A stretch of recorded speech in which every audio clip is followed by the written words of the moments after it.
सोने को मजबूर हो गई हैं लाइन में लगकर। मैं अपना कम से कम 20 पेशेंट की ओपीडी छोड़ करके आज मैं लाइन में खड़ा हूँ। जो लोग मीडिया पे कहते हैं कोई दिक्कत नहीं है, तो एक बार आके देखें, दिक्कत है ना।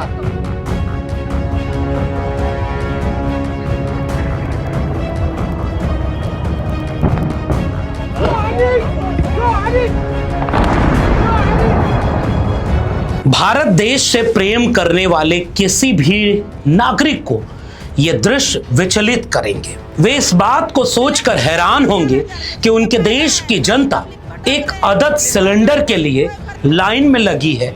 उनके देश की जनता आंसू बहा रही है, अपने तमाम जरूरी कामों को छोड़ करके उस सिलेंडर के लिए बदहाल बेबस है। वहीं यह खबर भी पूरे देश को हैरान करेगी कि देश में चलने वाले होटल व्यवसाय के 70 से 80% होटल बंद होने की कगार पर हो।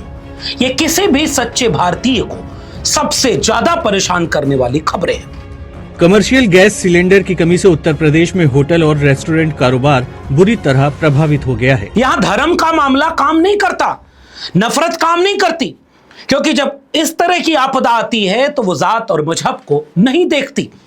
इस देश को जात और मजहब के नाम पर बांटने वाले इन चीजों को देखकर गौर करें और हमारी बात को फिर से याद करें। हम हमेशा यही कहते हैं, जात के नाम पर बंटना संविधान विरोधी तो है ही, मानवता विरोधी भी है। खून चढ़ाने के समय नहीं दिखता ना कि कौन किस जात का, ब्लड ग्रुप देखते हो। तो इंसान को बराबर करो ना।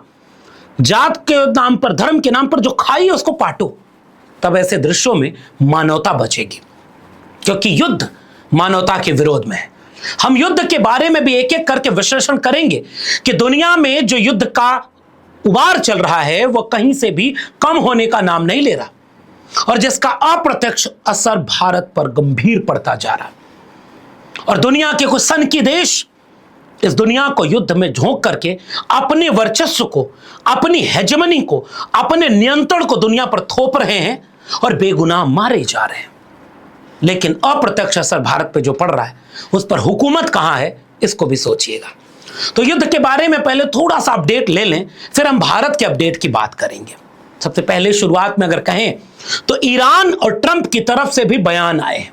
सबसे पहले ईरान के विदेश मंत्री का एक बयान अपनी स्क्रीन पर देखिए कि हमने स्ट्रेच ऑफ हार्मुज सबके लिए बंद नहीं किया, अमेरिका, इजराइल और उनकी मदद करने वालों के लिए बंद किया है, और हम उनको आने जाने तो नहीं देंगे। यह गंभीर बयान है। लेकिन अमेरिका, पहले भी ईरान की तरफ से बयान आया था, अमेरिका अब मिसाइल मार रहा है, इसलिए बाकी सारे यातायात रुक गए। ईरान ने धमकी दी थी कि भाई रोकेंगे क्योंकि तुमने युद्ध हमारे ऊपर थोपा है। विदेश मंत्री ने यह साफ कर दिया। दूसरी तरफ ट्रंप ने क्या कहा? ट्रंप ने अपने बयान में साफ तौर पर कहा कि हमारी मदद क्यों नहीं की उन देशों ने जब हमने मदद मांगी। ट्रंप ने साफ तौर पर कहा कि कुछ देशों ने तो उनकी मदद की, लेकिन बहुत सारे देशों ने यूएस की मदद नहीं की और हम उनसे नाराज हैं। जिन्होंने मदद की हम उनका नाम कुछ दिन में उजागर करेंगे, लेकिन जिन्होंने मदद नहीं की, मिसाल के तौर पर Britain, Germany, Greece, France, Japan, Australia, इन सब ने सहायता यूएस की नहीं की, और इस बात से ट्रंप नाराज। इसका मतलब कुछ देश ये समझते हैं कि सनक में अगर युद्ध दुनिया के ऊपर थोपा जाएगा तो हम पूरी तरह से इस सनक के साथ चलेंगे। ट्रंप के बयान का एक हिस्सा सुन लीजिए कि बेचैनी ये बता रही है कि डोनाल्ड ट्रंप डर गए, डोनाल्ड ट्रंप फंस गए, और डोनाल्ड ट्रंप अपनी सनक में दुनिया के ऊपर युद्ध थोप रहे थे। And they should be not only thanking us, they should be helping us. What does surprise me is that they're not eager. There are a couple. We'll be announcing some names soon. There are some that really were right up front. I would announce their name now, other than maybe they'd prefer it not being announced for whatever reason. वही Donald Trump की एक और video viral हो रही है, और ये अप्रत्याशित है। अपनी बात को कहते हुए डोनाल्ड ट्रंप इस बात को पुष्ट कर रहे हैं जो हम शुरू से कह रहे थे।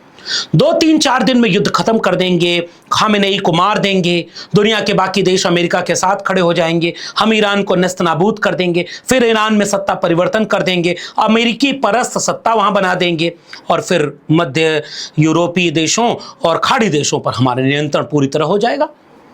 डोनाल्ड ट्रंप के इस साजिश के पीछे गंभीर साजिश थी कि एप्स्टीन फाइल में जितना काला चिट्टा ट्रंप का आया, दुनिया उससे ध्यान भटक जाएगा। डोनाल्ड ट्रंप की ये पूरी की पूरी थ्योरी फेल हो गई।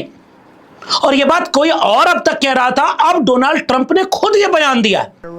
और वो बयान देते देते प्रकारांतर से कभी ईरान को महाशक्ति बोल रहे, तो कभी कह रहे कि ईरान के पास अपार शक्ति है। ईरान द्वारा खाड़ी देशों पर हमले का हमने कभी सोचा भी नहीं था। ईरान ने हम पर करारा जवाब दे दिया और ईरान तो बड़ा ताकतवर निकला। पहले ट्रंप के इस बयान को सुनिए, फिर आपसे एक बात पूछेंगे। Iran, who's truly a nation of great terror and power. Look what happened in the last 2 weeks. They weren't supposed to go after all these other countries in the Middle East. Those missiles were set to go after them. So they hit Qatar, Saudi Arabia, UAE, Bahrain, Kuwait. Nobody expected that. We were shocked. And the other one, they fought back. They could have yielded. But think of it, if we weren't around, they had tremendous power. They had thousands of missiles, most of which we've terminated. They had thousands of drones. They were making drones and missiles all over the place. We've knocked out most of those factories. Trump के इस बयान को अगर आप आसान भाषा में translate करें तो इसका मतलब केवल इतना ही है कि हमने तो सोचा नहीं था कि ईरान इतनी बड़ी महाशक्ति बनकर आएगा। और हम अपने विश्लेषण में लगातार आपसे ये बात साझा कर रहे हैं। ईरान डरा नहीं, ईरान झुका नहीं, ईरान ने रीढ़ तनी रखी अपने सर्वोच्च नेता को कुर्बान करने इस युद्ध में। उसके बाद भी लोगों को लगा था कि ईरान डर जाएगा, लेकिन ईरान ने तो हमले जारी रखे। और अभी खुद डोनाल्ड ट्रंप ये बात कह रहे कि खाड़ी देशों, और असल में तो ईरान ने खाड़ी देशों पर हमला भी नहीं किया। ईरान ने खाड़ी देशों के उन ठिकानों पर हमला किया जो अमेरिका के ठिकाने थे, सैन्य अड्डे, सैन्य नियंत्रण या कोई और केंद्र, यूएस एम्बेसी।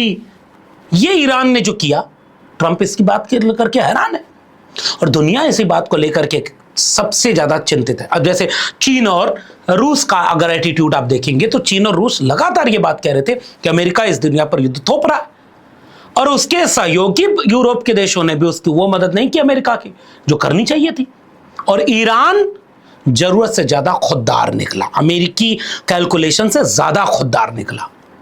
और इस बात को दुनिया के आने वाले दिनों में इतिहास में अलग तरीके से पढ़ा जाएगा। ईरान में पहले मेरी शुरुआती वीडियो अगर आप देखेंगे तब भी हम ये बात कह रहे थे कि ईरान एक धार्मिक राज्य की तरफ बढ़ गया। उसकी आप आलोचना दूसरे ढंग से करते रहिएगा, लेकिन अमेरिकी ठेकेदारी के सामने ईरान तनकर खड़ा हो गया। और अब डोनाल्ड ट्रंप के इस बयान के बाद यह बात पुष्ट हो रही है कि ईरान ने अमेरिका के सामने घुटने नहीं टेके। उन तमाम खाड़ी देशों को आज ट्रंप के इस बयान के बाद, ईरान के इस तेवर के बाद एक बार सोचने का मन तो बनता होगा कि काश हम अपने खनिज संसाधन को अमेरिकी वर्चस्व के सामने तन कर खड़े होकर बचा पाते। ईरान के विदेश मंत्री का बयान मैं आपको सुनवाना चाहता हूं, जिसमें ईरान के विदेश मंत्री साफ तौर पर आगाह कर रहे हैं कि अब तो दुश्मन ये कह रहा है कि सीज फायर करवा लो, हमसे नियंत्रण करवा लो, अब चलो हो जाएगा। ट्रंप डर गए, ट्रंप फंस गए। लेकिन विदेश मंत्री का साफ बयान यह है कि अब की हम दुश्मन को ऐसा सबक सिखाएंगे कि वो आइंदा कभी हमले की सोचेंगे नहीं। हम तो बातचीत में थे, हम अमेरिका के साथ बातचीत नेगोशिएशन कर रहे थे और उसके बीच में उसने हमारे ऊपर युद्ध थोप दिया। तो अब हम अपनी तरफ से तो कोई सीज फायर का कोई हम कदम नहीं उठाने वाले और अमेरिका को सही सबक सिखाएंगे। एक साल गुज़श्ते फ़िक्र मिकनम दर तारीख़ जमहूरी इस्लामी ईरान बेनज़ीर हस्त। मा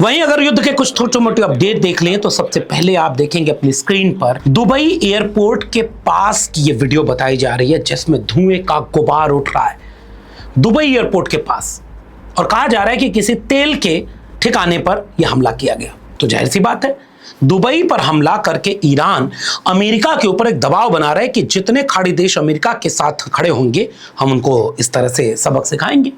तो ये वीडियो दुबई के नजदीक की बताई जा रही है। वहीं एक और वीडियो सामने आई है जिसमें तेहरान पर, खुद ईरान की राजधानी तेहरान पर भयानक हमला ईरान और अमेरिका की तरफ से भी लगातार किया जा रहा है, और इसका अर्थ यह है कि कैसे ये हमले बढ़ते जा रहे हैं। वहीं एक बार फिर से बगदाद में यूएस एम्बेसी के पास भी हमले की खबर आ रही है। कुछ और वीडियोस आपकी स्क्रीन पर जो ये बता रहे हैं कि युद्ध अभी जारी है। इन तमाम वीडियोस के बाद कम से कम अगर भारत की बात करें, जिसकी चिंता हमें ज्यादा है, हम तो समाजवादी, सामाजिक न्याय और इंसानियत में यकीन रखने वाले लोग, हम जानते हैं कि मानवता के केंद्र में क्या होना चाहिए। शांति, प्रेम, करुणा। मानवता हिंसा से कभी आगे नहीं बढ़ेगी, क्योंकि हिंसा अगर एक जगह हो रही है, और दुनिया चूंकि ग्लोब की तरह है, भूमंडल है, ग्लोबलाइजेशन है, और ऐसे ग्लोबलाइजेशन में दुनिया के किसी कोने में अगर अशांति होगी तो उसका असर भारत पर पड़ेगा। अब जरा भारत की तस्वीरें देख लीजिए। पहले उसके एक बयान में दिखाना चाहता हूं ईरान के प्रमुख व्यक्ति ने कैसे भारत सरकार के तमाम प्रोपेगेंडा पर एक गहरा प्रश्न चिन्ह खड़ा कर दिया। इस वीडियो को अपनी स्क्रीन पर देखिएगा और सोचिएगा कि इस वीडियो में साफ तौर पर क्या कहा जा रहा है। भारत के 2 जहाजों के ईरान के पास हॉर्मुज स्ट्रेट से सुरक्षित गुजरने में मोदी सरकार का कोई रोल नहीं। ईरान के प्रतिनिधि ने साफ किया है, उन्होंने कहा कि भारत की जनता अमेरिकी महंगाई, दबंगई, युद्ध, मासूम बच्चों की हत्या और दूसरे देशों पर कब्जे की राजनीति के खिलाफ खड़ी है। इसलिए ईरान ने भारत को जो रियायत दी है उसका श्रेय भारत की जनता को दिया जा रहा है। इस बयान का हिस्सा सुनिए। Actually, what I saw here from India, I can say the majority heart of Indians people are with Iran. They condemned the oppression. They follow justice, and they don't want war. Even I can say they are against the war, and they show their loyalty with the oppressed people, even with the children of the girls' school, and the school which is attacked by United States, and they show their sympathy, their solidarity.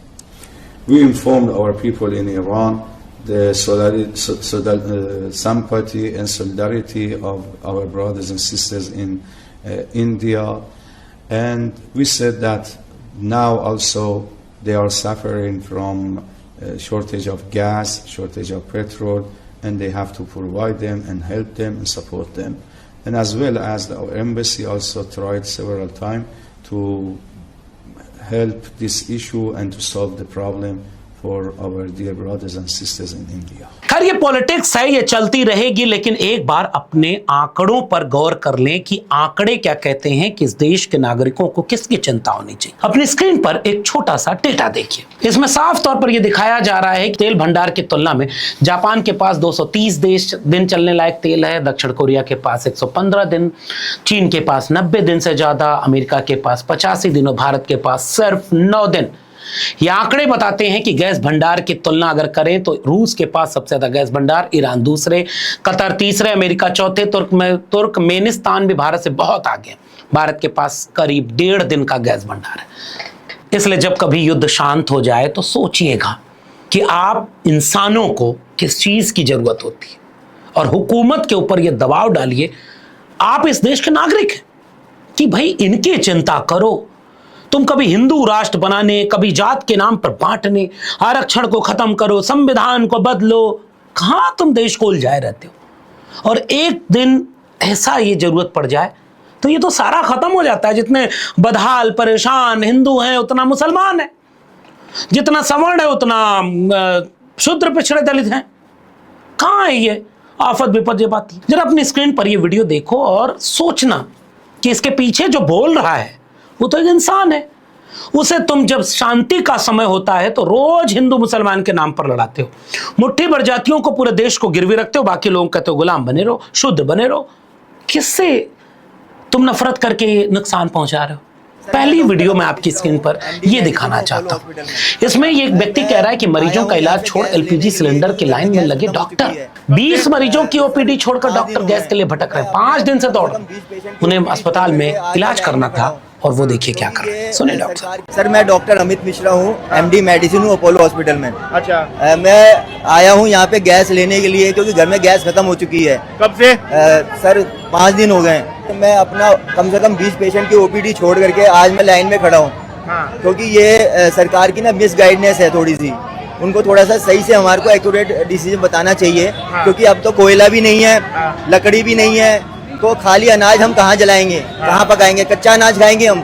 एक और video अपनी screen पर देखिए कि 4 दिन से भूखे बच्चे, सिलेंडर न मिलने पर बेलक उठी मां। लेकिन इस मां को कौन समझाए कि जिस वोट से प्रधानमंत्री की कुर्सी सुरक्षित हुई, उस सरकार को न तब आपकी फिक्र थी, न आज है और न आगे होने की उम्मीद दिखती है। चाहे कोरोना का संकट हो, चाहे नोटबंदी की मार हो या लॉकडाउन की तबाही, और आज भी हालात वही है। आम आदमी लाइन में है, भूख में है, बेबसी में है, लेकिन सत्ता अभी भी अपने प्रचार में मग्न है। वहीं एक और वीडियो छोटी सी आपको और सुनाता हूं।